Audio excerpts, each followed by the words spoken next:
Өткен демалыс күндері медицина қызметкерлерінің кәсіби мерекесі өтті. Ақ халатты абзал жандар туралы бейнематериалдар желісінің бүгінгі кейіпкері Абай ауданының орталық аудандық ауруханасының терапевті Михаил Батишев.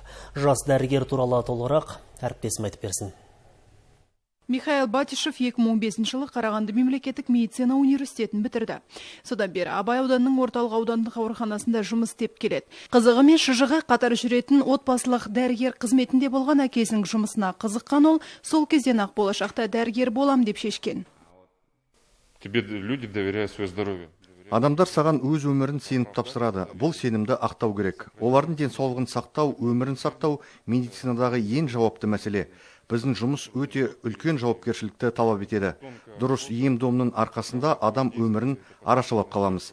Дәрігер мамандығының ең жауапты тұсы осы. Михаил Батишев оқу бітіргеннен бастап өмірін осы медицина саласына арнаған. Жаны таза, еңбекіне адал, ұстанымына берік маман. Оның әріптестері бірауыздан оның бойында батылдық, жан жылуы, өзгелерге жәрдем беру сияқты нағыз ақжелең иесіне тән қасиет бар екенін айтады. Видеть выздоравливающих пациентов.